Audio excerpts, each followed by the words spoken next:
Welcome to this story, one of the most unsettling cases ever noted in Philadelphia.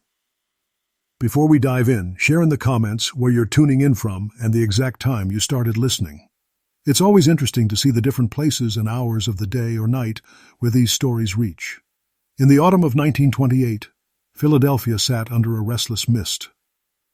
The air was damp, carrying the metallic tang of factory smoke and the faint salt of the nearby river.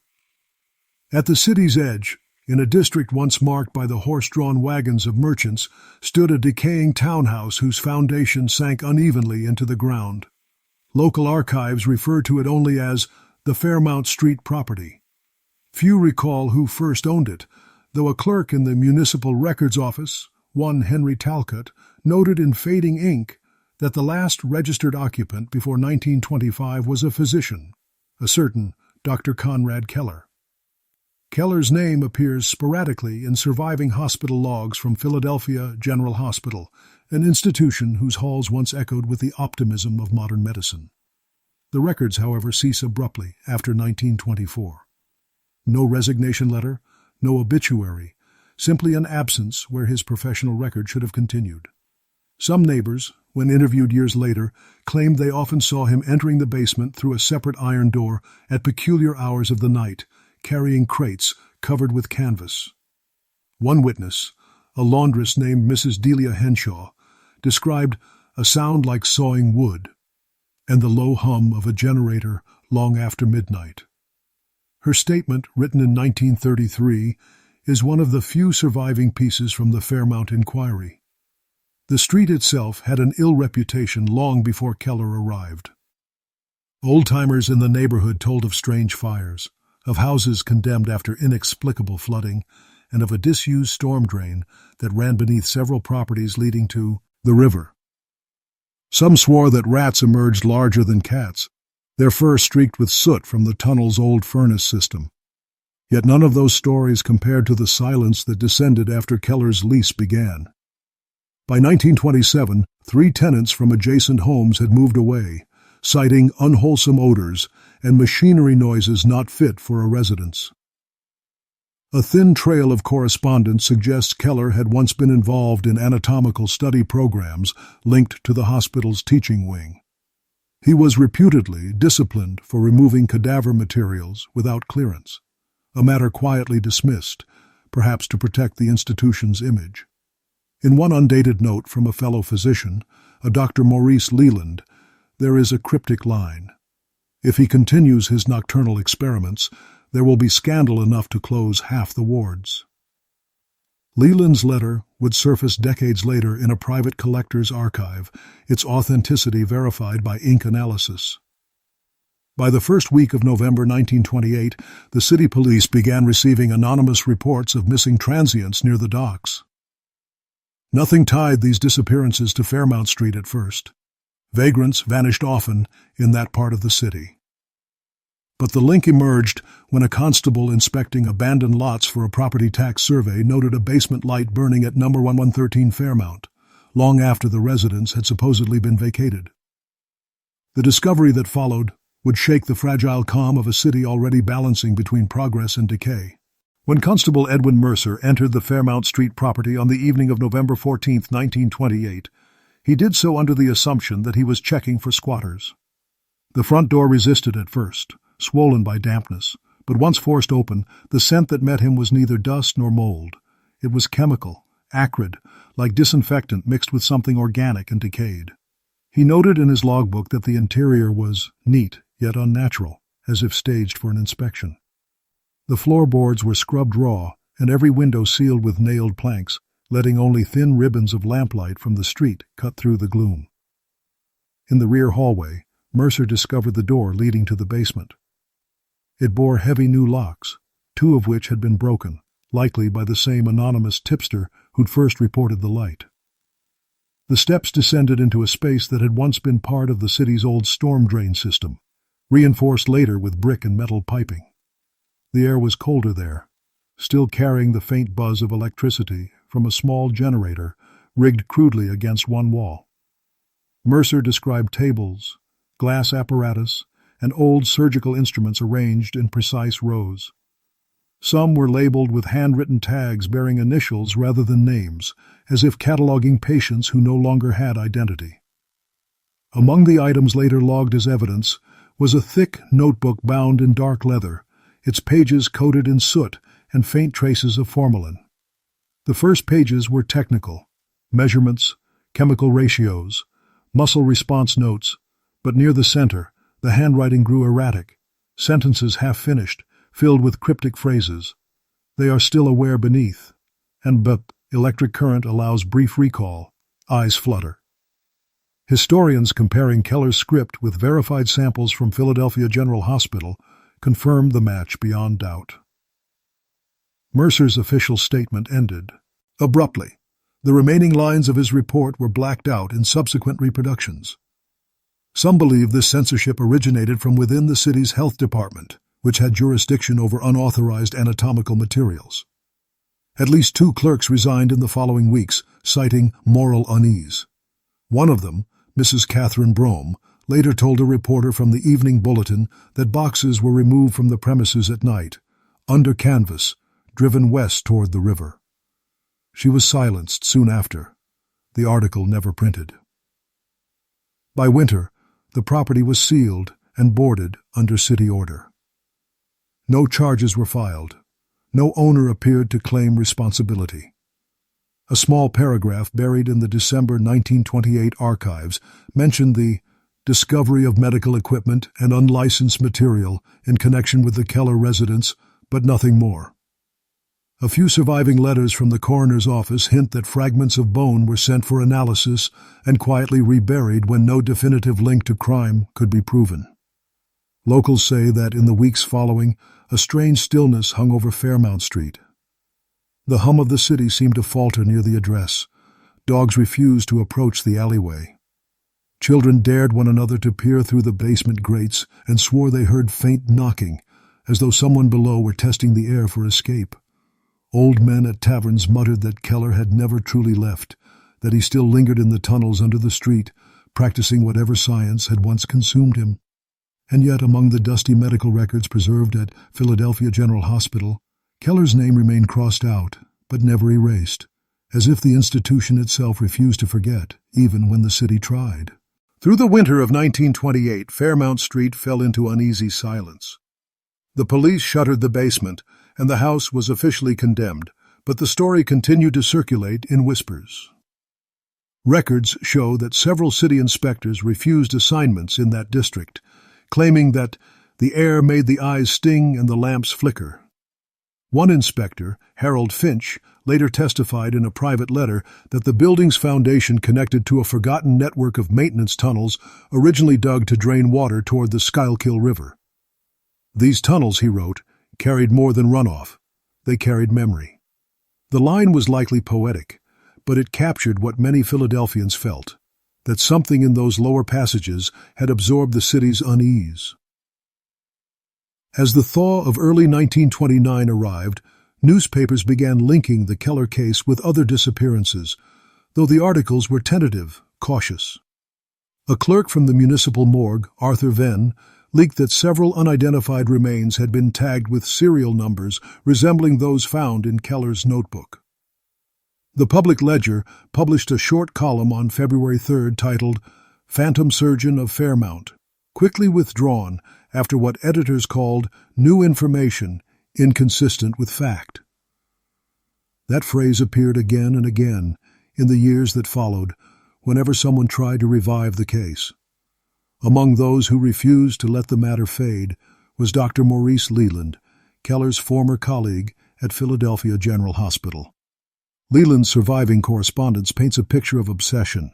He claimed Keller's early research concerned the reanimation of nerve function post-mortem, language vague enough to avoid scandal, but suggestive enough to haunt reputations. In a letter to a university dean, he wrote, "He thought death was a kind of sleep from which a skilled man might wake the body, if not the mind." Leland's crease. Debility suffered, and his career ended quietly. But his warnings became the foundation for later folklore about Keller's work. Throughout the 1930s, The condemned house remained untouched, except for vandals and drifters who tried to scavenge scrap metal from its basement doors. Many who entered never stayed long. One vagrant, interviewed by a social worker in 1934, described a pressure in the air like the room was still breathing. Another mentioned faint humming, even after the power lines were long cut off. City engineers chalked it up to underground vibration from trolleys, though the nearest line had ceased operation years earlier.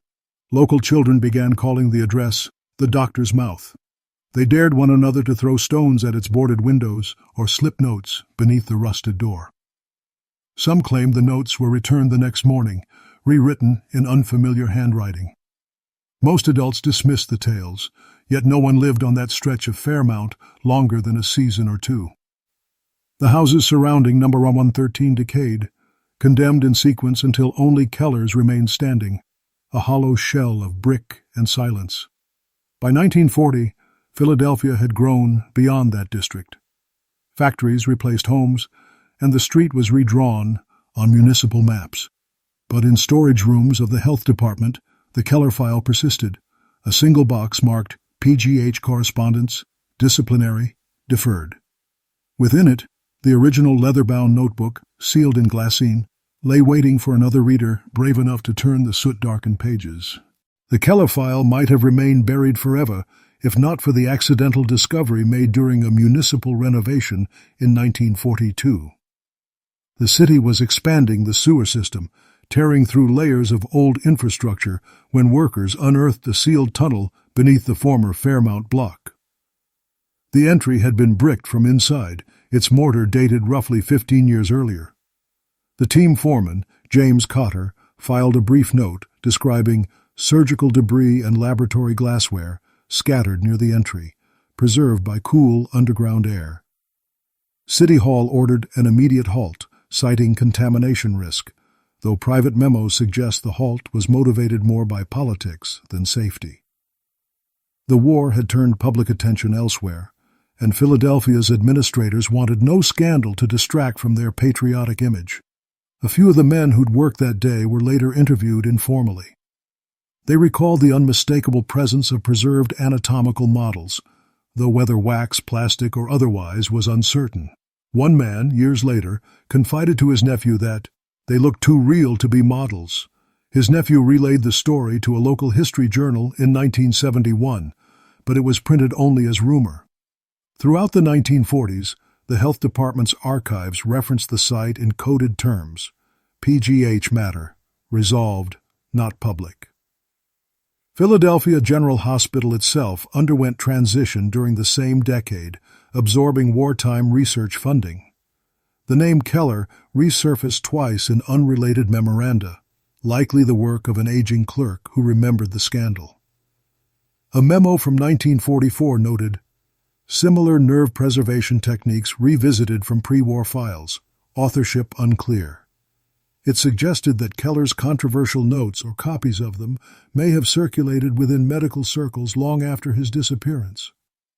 A priest from St. Mark's Parish, Father Louis Crane, provided a curious footnote to the affair. He'd served the district for 30 years and claimed parishioners occasionally confessed seeing the doctor near the river after dark, describing a thin man in spectacles carrying a lantern. Some swore they heard water dripping, though the night was dry. Father Crane dismissed it as collective guilt over the unburied dead, but later admitted that he, too, once saw light flicker from beneath the condemned property while delivering last rites in 1932. He told his diary, "The Lord's work does not dwell comfortably with memory of that cellar." The entry was found decades later by historians reviewing parish archives. By 1945, Fairmount Street was paved over entirely. The old house and its neighbors became part of a warehouse complex. Nothing above ground marked the site. Yet city maps continued to list the underground conduit faintly traced, as if no surveyor dared erase it. Some claim that during humid summers, when the air thickened with river fog, the pavement above the tunnel sweated, producing dark patches shaped uncannily like human forms. For most, this was simply coincidence, but a few whispered that the ground remembered what had been done beneath it. Philadelphia General Hospital would not close until decades later, but within its archives, one page of an old disciplinary ledger remained half-torn, the ink faint but legible. It read, Dr. K. Keller, unauthorized use of specimens, 1924, dismissal pending. No final notation followed, no dismissal, no reinstatement, just silence. By the late 1940s, the Keller matter had become a ghost among bureaucrats, a story no one officially acknowledged, yet all seemed to know. City archivists avoided the file, though some privately admitted curiosity. One such clerk, Helen Braddock, later told a colleague that she once opened the Keller box during a slow afternoon in 1948. She found inside not only the notorious notebook, but also several envelopes marked "Photographic plates do not expose." She described the contents as smudged negatives of anatomical studies, though when she held one against the light, she swore the eyes in the image seemed aware, mid-blink, as if caught between moments. She resealed the envelope and never returned to that drawer. Around that same time, a professor from the University of Pennsylvania Medical Department, Dr. Walter Haynes, published a small monograph reviewing early American experimentation with electricity in medicine. He made a passing reference to Keller's unpublished work, calling it an eccentric but noteworthy attempt to restore motion to tissue post-mortem. He cited Philadelphia General Hospital's archives as a source, though no record of his access request survives. Haynes died in 1952. His papers, when inventoried, included a penciled note. His formula was incomplete because he feared what might answer. Scholars have debated whether this line referred to Keller or to broader scientific superstition of the period. The warehouse built over Fairmount Street functioned uneventfully for years until a minor fire in 1955 exposed part of the old basement structure. The fire brigade reported finding heavy iron fittings embedded in the foundation, more than typical reinforcement. Some were arranged in rectangular outlines, too deliberate to be structural. When workers pried one section loose, they discovered a rusted hatch leading nowhere but packed earth. The hatch was resealed, PR, autographed, and forgotten in municipal archives, labeled non-essential remnant, pre-1900. The dating era was deliberate, perhaps to keep the matter off record. Old residents of the district, now elderly, began recounting their childhood stories to anyone who would listen. They spoke of Keller's odd politeness, of his quiet greeting when he passed them on the street, of how he always tipped his hat but never met their eyes.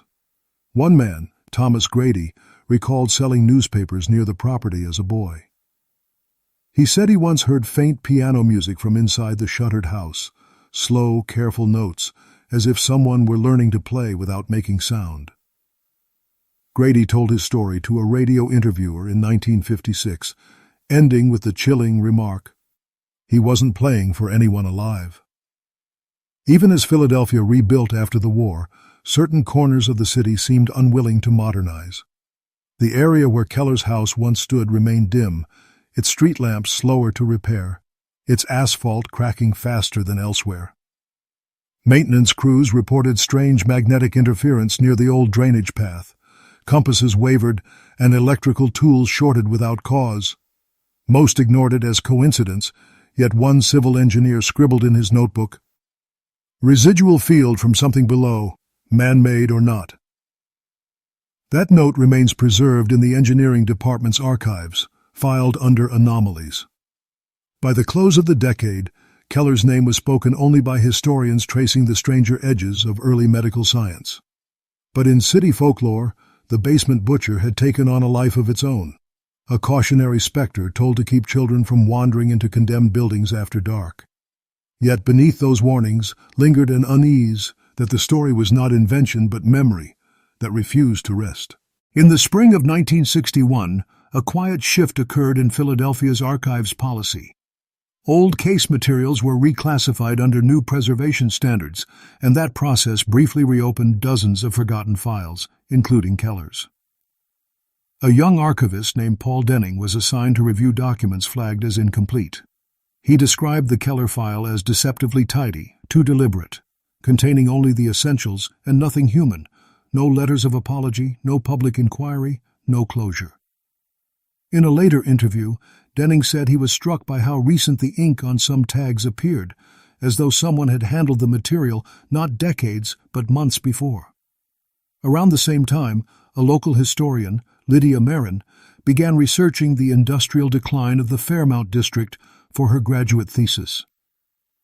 Her work led her to the same stretch of land where Keller's house once stood.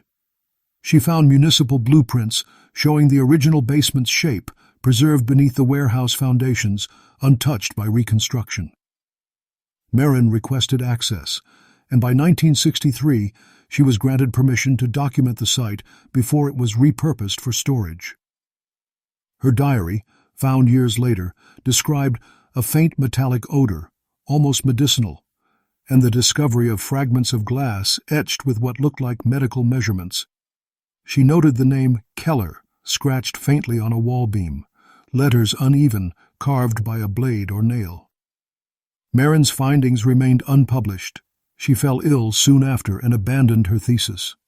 However, her notes would resurface in the 1980s when a university professor cited them as evidence that the legend of the basement butcher had some factual backbone. Her papers also referenced Philadelphia General Hospital's historical involvement with early electrical therapies, specifically nerve stimulation experiments, a fact supported by hospital reports from the 1910s. This was the second time Keller's name emerged in that context, suggesting that his private studies were not entirely detached from mainstream science of his day. By the late 1960s, the Fairmount warehouse had closed, replaced briefly by a government records annex. Then, in 1969, heavy rainstorms caused partial flooding in its basement.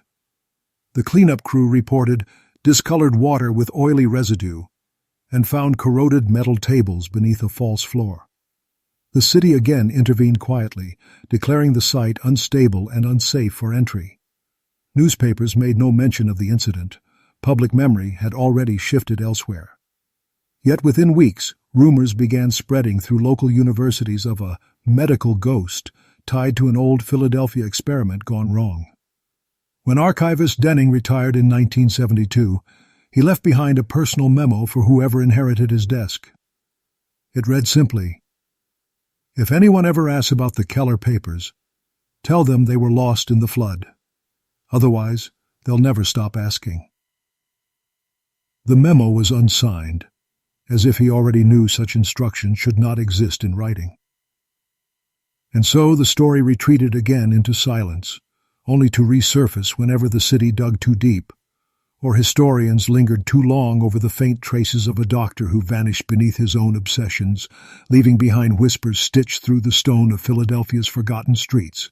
By the early 1970s, Fairmount Street had been renamed and repaved, but those who lived nearby claimed the ground still felt hollow, like a drum struck from below. Warehouse workers complained of power surges whenever heavy rain came, and one night watchmen even resigned after hearing what he described as a man's slow footsteps circling beneath the floor. His report, written hastily on brown ledger paper, was dismissed as fatigue. Yet 2 weeks later, the same man was found sleeping in the alley across the street, wrapped in his coat, mumbling Keller's name as if in prayer. He left Philadelphia soon after.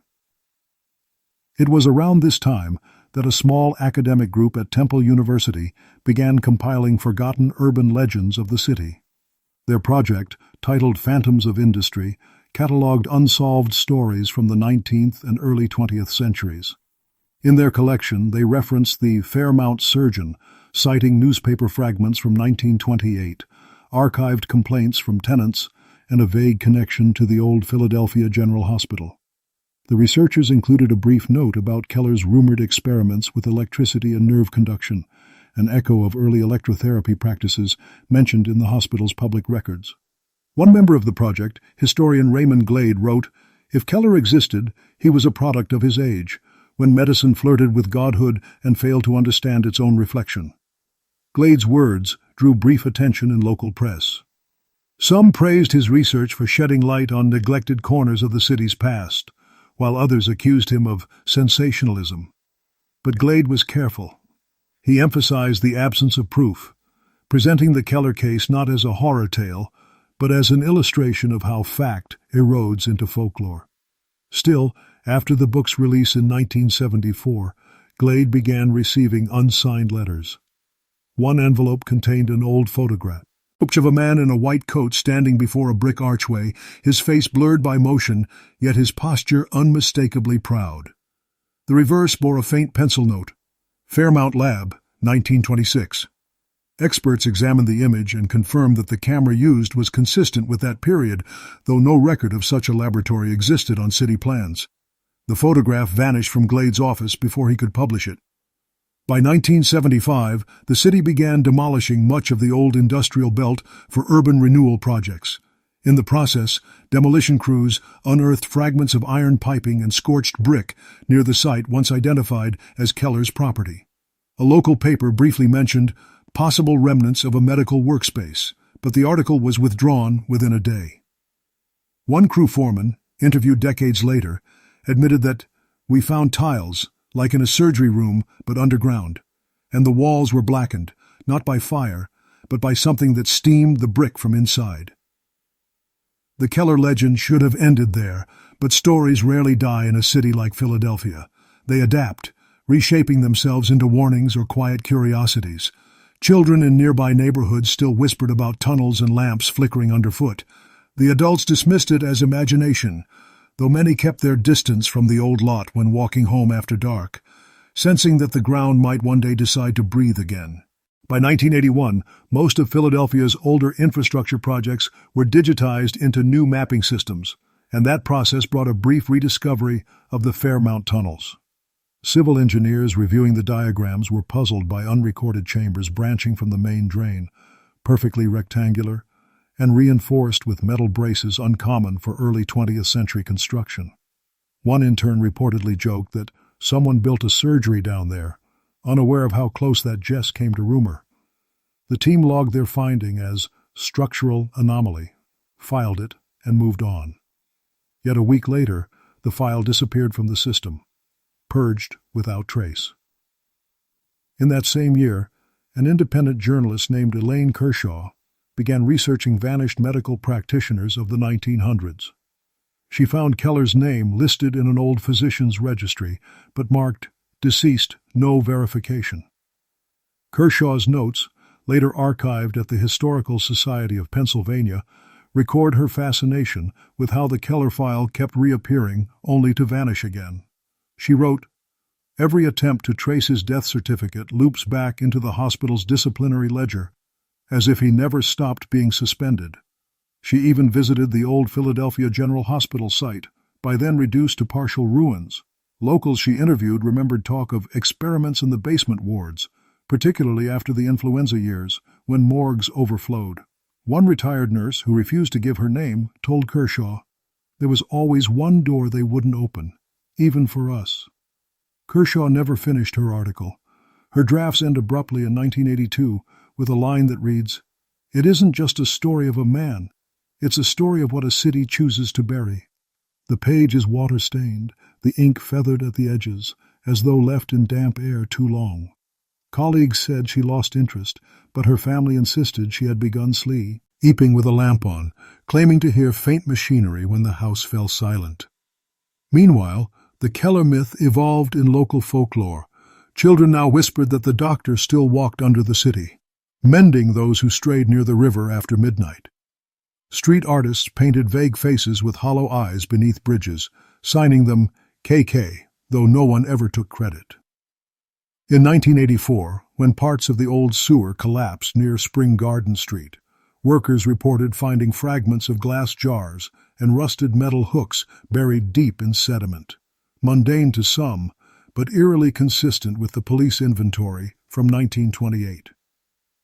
A city press officer issued a formal denial linking the discovery to Keller, calling the rumor a recurring urban myth of no documentary basis. Yet behind closed doors, an internal memo circulated, requesting the old health department files be sealed indefinitely due to incomplete records of anatomical disposition. Those words, clinical, detached, only deepened the unease among anyone who remembered the whispers of Fairmount. And though Philadelphia General Hospital had officially closed by the mid-1970s, its ghost lingered in public memory, cited in lectures as a monument of medicine's evolution from crude experimentation to regulation. Still, among its shadowed legacy, the name Keller returned, never loudly, just faintly, like a breath escaping through stone.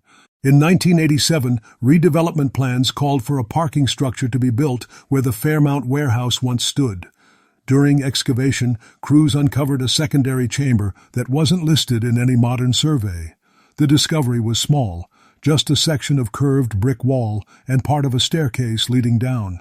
But the atmosphere reportedly shifted the moment the soil was broken. Foreman Richard Alves later recalled that his crew worked slower, like something was watching from below. He dismissed the feeling until one laborer refused to return after claiming to hear faint metal scraping, rhythmic, as though someone were sharpening instruments beneath the ground. When the project's safety officer filed a report about the noise, city officials ordered a full geological inspection.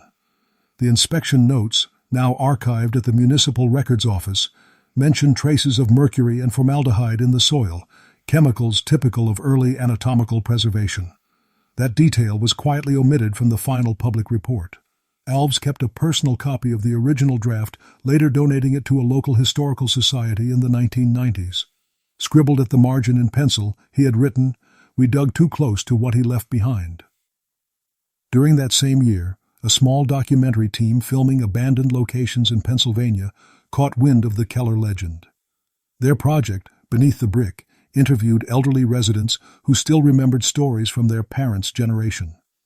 One woman, 82 at the time, described her father working near the site in the 1930s. He said the city sealed something down there, she told the camera, not because it was dangerous, but because it wouldn't stay quiet. The footage was never released, as one of the reels went missing during editing. The surviving audio transcript includes a fragment of sound, 3 faint knocks, followed by the interviewer's no. Revue's laughter. By the end of the decade, the city's modernization efforts erased almost all physical trace of Keller's domain. Asphalt sealed the ground, and bright streetlights replaced the gloom. Yet strange electrical faults persisted in the area.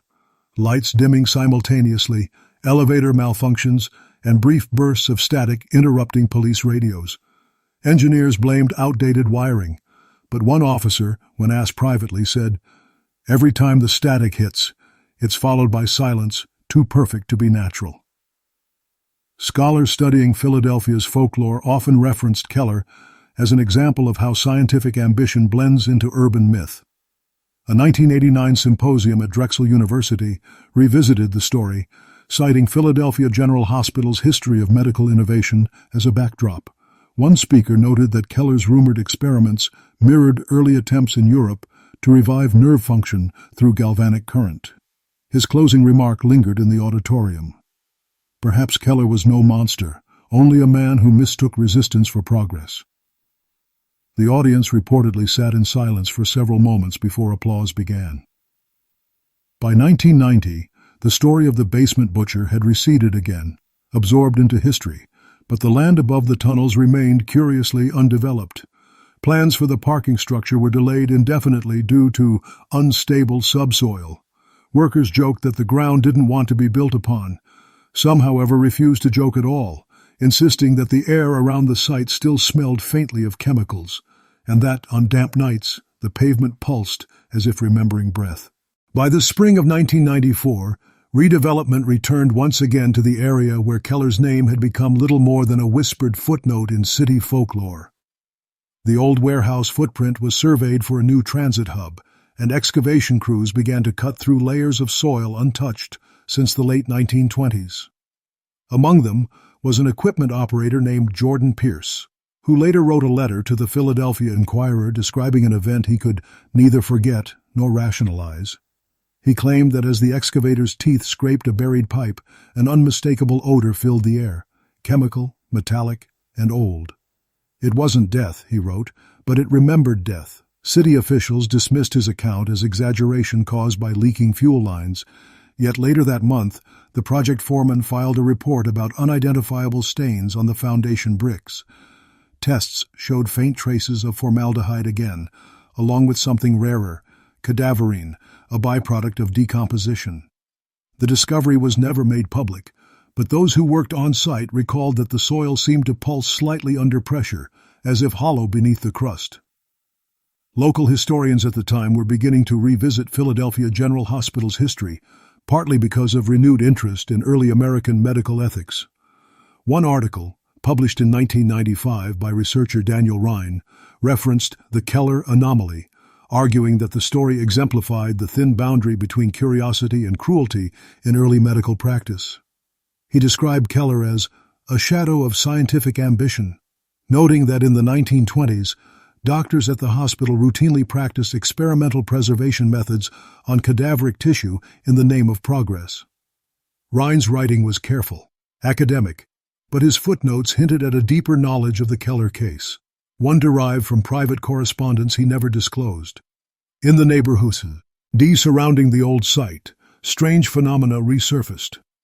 Residents of newly built apartments reported flickering lights and muffled vibrations at night, timed with no visible construction. Some even described an intermittent low hum rising from the pavement, steady, electrical, but directionless. An electrician brought in to inspect the line said, "The current flows fine, but something below it's echoing the charge." It was dismissed as coincidence. By late 1996, work on the transit hub was abruptly suspended. The official reason cited was budget constraints, though internal planning notes referenced unverified soil instability due to undocumented voids. Those voids, mapped crudely by radar, matched the dimensions of the long-lost basement Keller once occupied. None of the city's modern engineers could explain how the space remained intact after nearly 70 years of neglect. That year, a visiting professor of medical history from Boston, Dr. Margaret Alwyn, gave a lecture at the Historical Society. She closed her talk with a quiet reflection. Perhaps the most haunting lesson from Philadelphia General Hospital's legacy is that progress sometimes buries what it cannot absolve. Her audience sat silent, uncertain whether she spoke of Keller or of something larger, that lingering tendency of cities to pave over the parts of themselves that ache to be remembered. By 1998, the story of the basement butcher began to re-emerge, not through official channels or printed histories, but through whispered fascination on late-night radio and underground forums. Philadelphia's older residents spoke of Fairmount Street like an unhealed scar. Some remembered the old tenement smell, the cold that lingered even in August. Yet younger voices treated it like myth, a ghost story built from fragments of decaying records. That changed when a graduate student at Drexel University, Thomas Naylor, stumbled across what he described as a misfiled crate in the archives of the former health department. Inside were photographs, ledgers, and a rolled-up architectural plan marked Fairmount Annex, 1923. The signatures matched two names, K. Keller and H. Talcott, the same clerk who'd once recorded the doctor's final address. Naylor's research suggested that Keller's basement wasn't a makeshift laboratory, but an officially constructed addition, funded quietly through municipal channels for biomedical waste retention. This implied that Keller hadn't acted alone. He presented his findings at a student symposium in 1999, though the paper was later withdrawn under administrative pressure. A professor who attended the presentation recalled one slide vividly, a photograph of a narrow staircase leading down into brick darkness, captioned only, "Entrance beneath number 113. No one knew how he obtained it, and Naylor refused to explain. Within weeks, his apartment was burglarized. His notes, camera, and discs vanished. He left Philadelphia shortly after and never published again. Meanwhile, city crews continued to report electrical faults near the same coordinates. When heavy rains came that autumn, the storm drains overflowed with a strange, pale residue. Environmental tests confirmed it wasn't sewage. It bore traces of oxidized metals and old medical preservatives. A memo circulated internally at the Public Works Department warning of chemical anomalies from decommissioned research conduits. Yet no one could identify which agency had commissioned them. That same winter, several utility workers claimed to see light through cracks in the pavement where no conduit should have been. One described it as a lantern glow breathing in and out. Another said he heard glass clinking softly, like bottles shifting on a shelf. These reports, though unofficial, echoed the testimonies of the 1920s inquiry almost word for word. Philadelphia General Hospital was by then only a relic in textbooks, cited for its early role in American clinical training. Yet Keller's shadow seemed inseparable from its legacy. At a conference on medical history in 2000, a scholar summarized it perfectly. We like to imagine our archives as complete stories, but every city hides its own appendix, something cut out, but still aching beneath the scar. The remark never named Keller directly, but attendees understood. In that same month, a minor earthquake tremor shook parts of the city. Its epicenter registered, strangely, near the buried storm tunnel beneath what was once Fairmount Street. No damage was recorded, only a faint fracture in the asphalt. Yet one resident later swore she saw mist seeping from the crack and heard just briefly the sound of soft tapping rising from below. By the early 2000s, technology had given new life to old myths. Amateur historians and digital archivists began scanning Philadelphia's forgotten newspapers, and with them, the Keller case found a second pulse. Threads appeared on early message boards discussing the basement butcher, mixing fact and fantasy. One anonymous user claimed to possess the real 1928 coroner's notes, which allegedly mentioned surgical reconstruction experiments, though no such records were ever verified. Another posted an image of a charred medical ledger, captioned, "Recovered near Fairmount, 1987. The post vanished within hours, but the photograph circulated for years afterward, copied and re-uploaded until no one remembered its origin. At the same time, archivist teams digitizing municipal blueprints discovered faint annotations on a 1923 utilities map, small initials KK, near an underground drain line, accompanied by the phrase, "sealed for safety."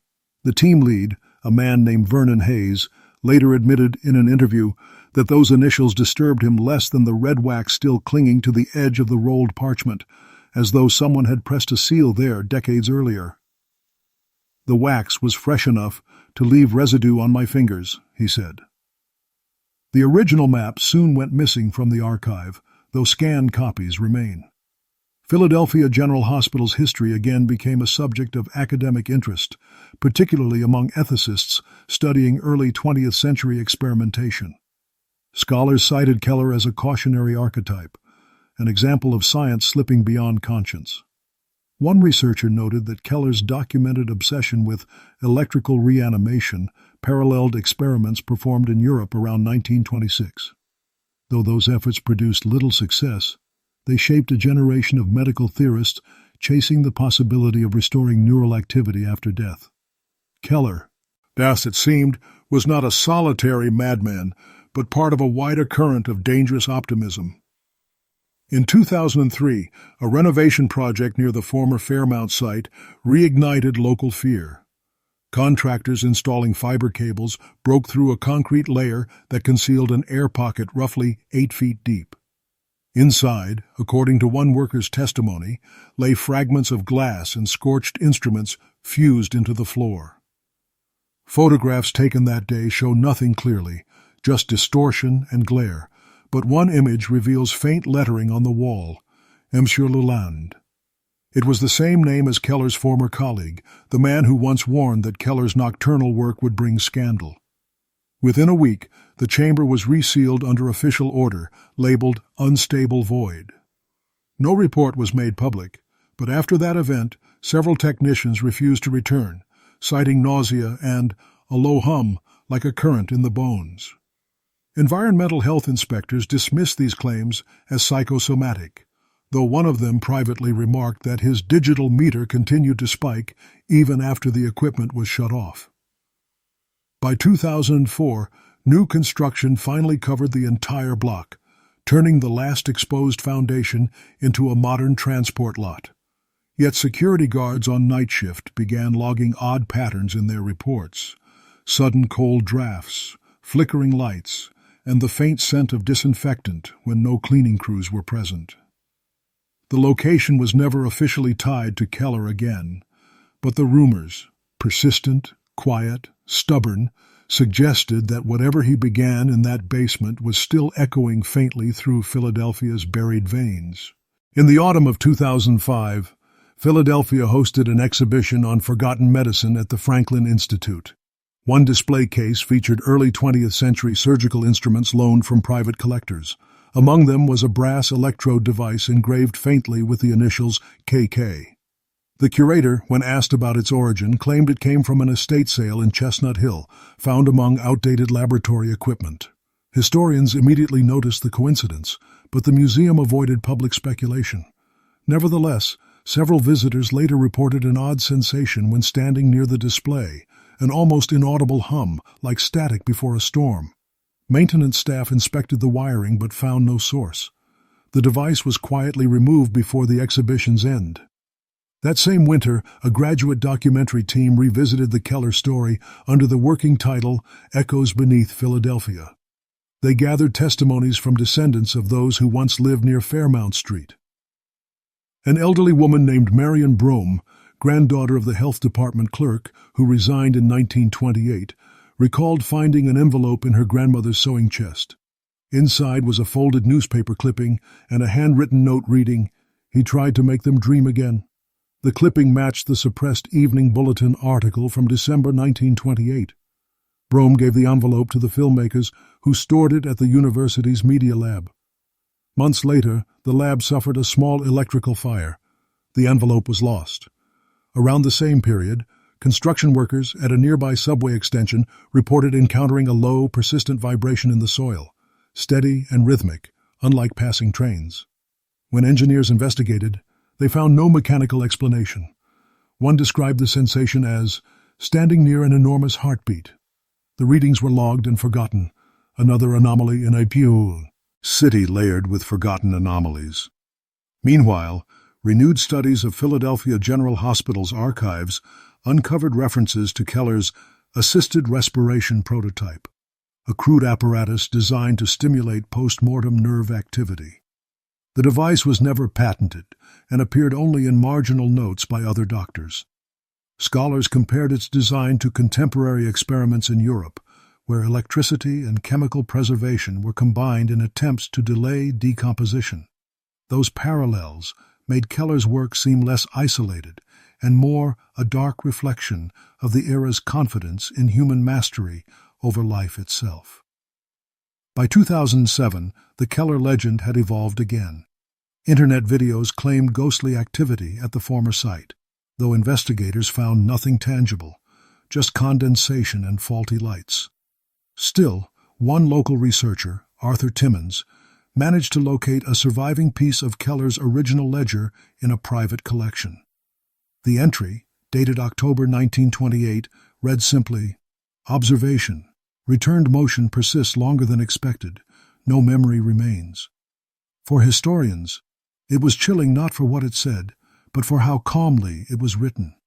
And so the story continued to hover between myth and record, between curiosity and dread. Keller's name, once crossed out in the hospital's books, seemed to reappear wherever the city tried to forget him.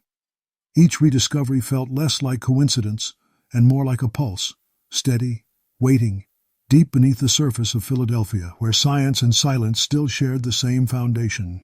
In 2008, renovation crews near Spring Garden Station uncovered another sliver of the past when repairing a collapsed drainage line.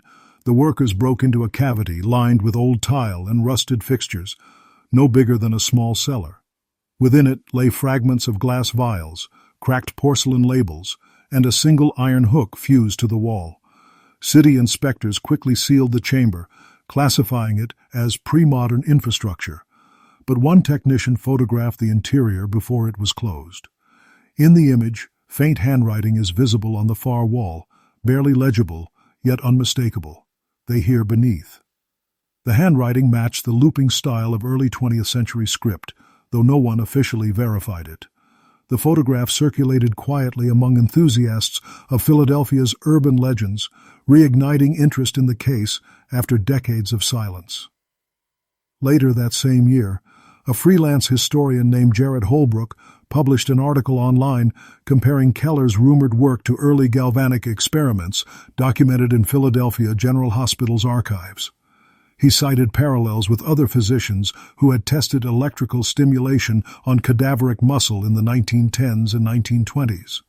Holbrook argued that Keller's reputation as a butcher might have been the result of panic and misinterpretation. If he failed, Holbrook wrote, it was not through cruelty, but through conviction, that he could compel silence itself to respond. The article gained traction briefly before disappearing from the site. When readers attempted to access it, they found only a blank page and a single phrase, file moved or restricted by administrator. Residents near the old Fairmount block began to complain again that winter. They reported flickering lights, short power outages, and a low vibration that seemed to roll through the ground at irregular intervals. Most blamed aging electrical system. Yet one maintenance worker recorded something different. His handheld voltmeter spiked unpredictably whenever he stood near the storm grate above the buried tunnels. He said it felt like the ground was drawing breath through the cables.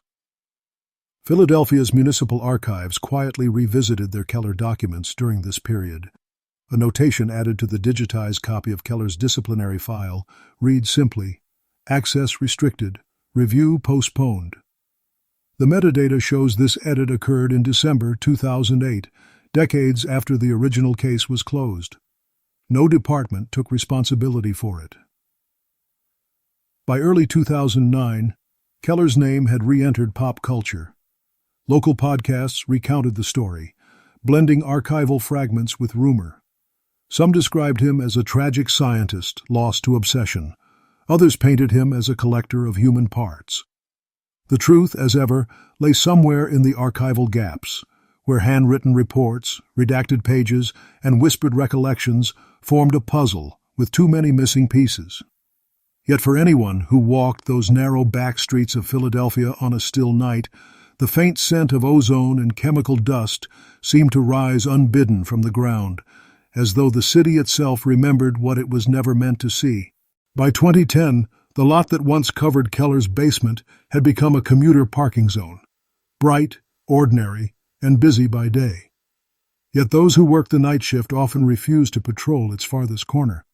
One guard, Raymond Cruz, described hearing footsteps 2 levels below ground, even though there were no levels below. He logged multiple noise complaints between April and July. Management attributed them to shifting pipes. But Cruz's final report before quitting mentioned something else.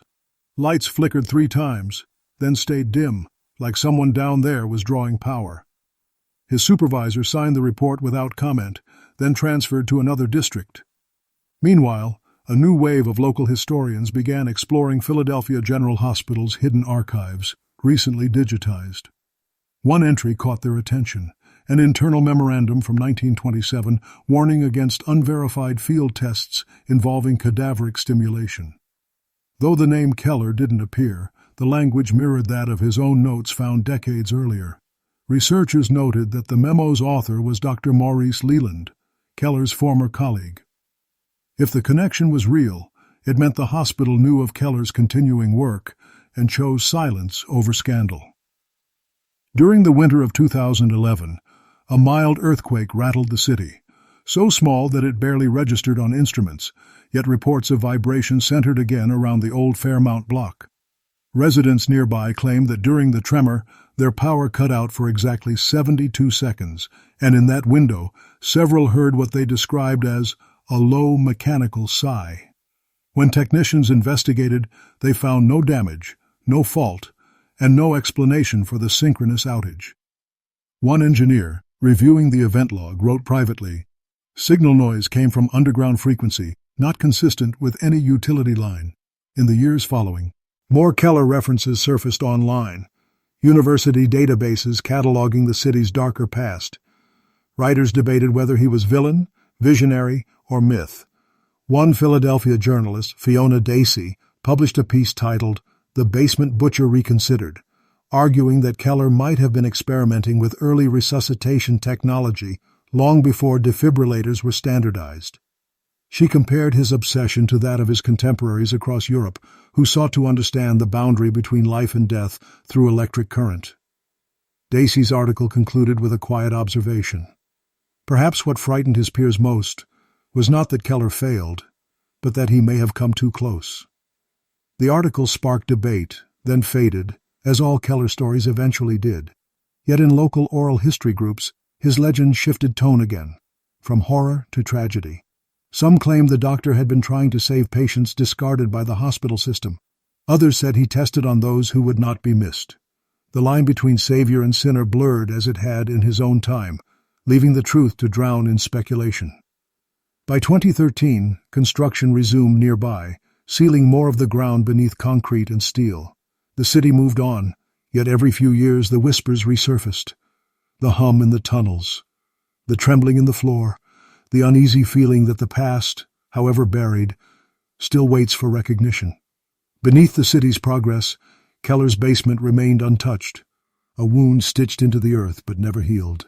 In 2015, heavy rainfall forced maintenance crews to reopen a section of the drainage network near what had once been Fairmount Street. The tunnels were nearly a century old, layered with rust and silt. While clearing debris, one worker found a sealed metal box wedged behind a broken pipe. Inside, wrapped in oilcloth, lay a stack of handwritten notes, fragile but legible. The writing matched Keller's documented penmanship from 1920s hospital forms. Most of the pages contained technical details, voltages, durations, body temperature readings, but near the end, the language changed. Silence reacts, one line read, not absence, resistance. City officials confiscated the material and transferred it to the archives under the vague label Industrial Waste Documentation. The find was never announced publicly.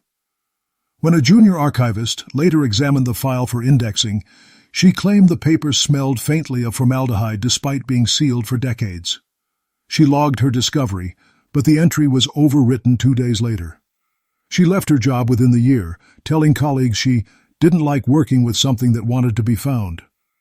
Around the same time, reports of minor tremors recurred in the district. The seismic data registered no deep fault line, yet the vibrations carried a distinct pattern, pulses roughly 12 seconds apart. The readings were too localized to be natural. Engineers suggested industrial interference, but none could identify the source. A technician later remarked that the pattern resembled heartbeat intervals. His supervisor ordered the logs deleted from the official record, citing data corruption. Meanwhile, Philadelphia historians revisiting the legacy of Philadelphia General Hospital began to speak of Keller more openly. His name appeared in scholarly essays as an emblem of ethical failure, a man who crossed the boundary between experiment and desecration, one wrote.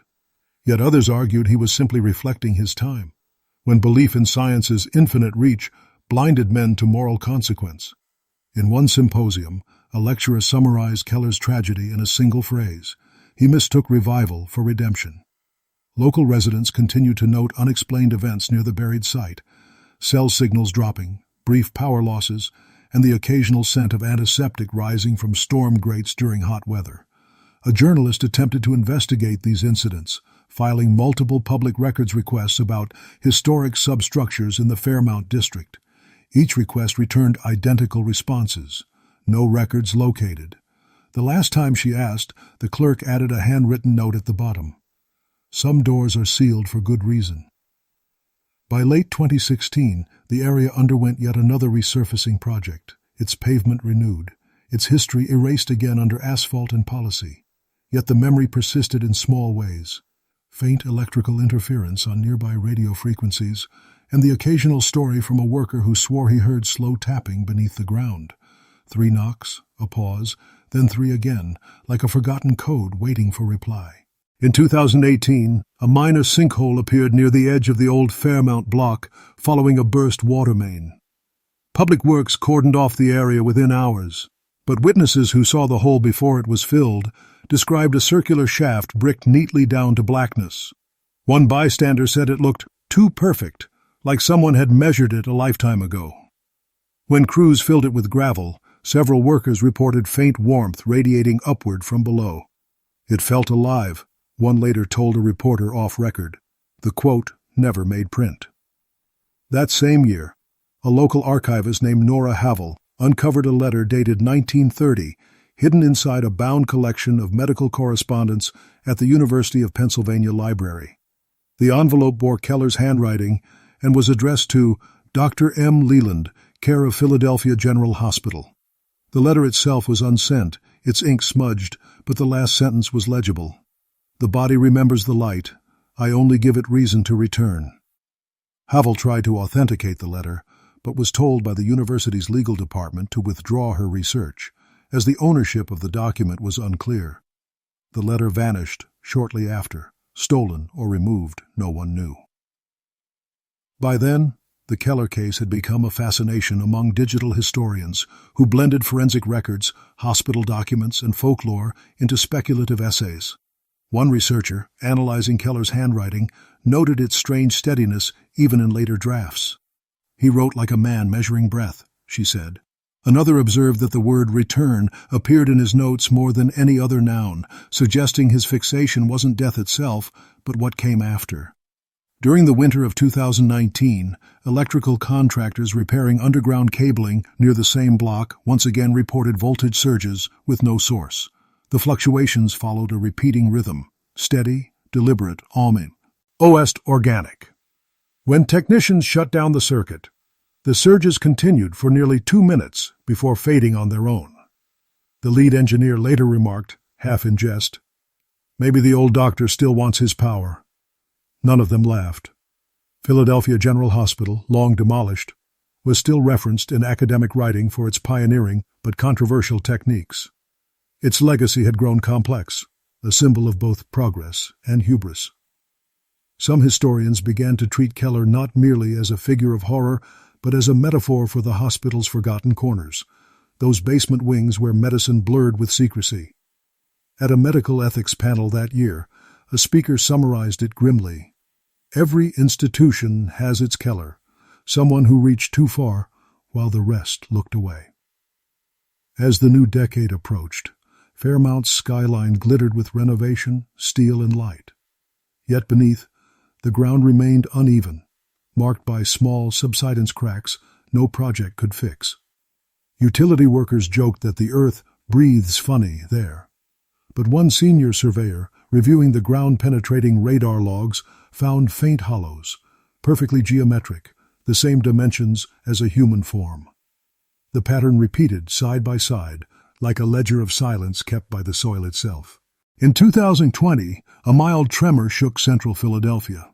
Most dismissed it as infrastructure stress from subway traffic, but the epicenter once again traced faintly toward the buried arteries of Fairmount Street.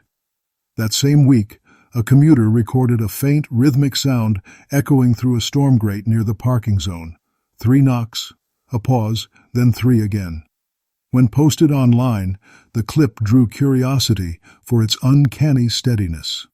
Audio engineers reviewing it later confirmed the pattern was mechanical, but no corresponding machinery existed in that section of the grid.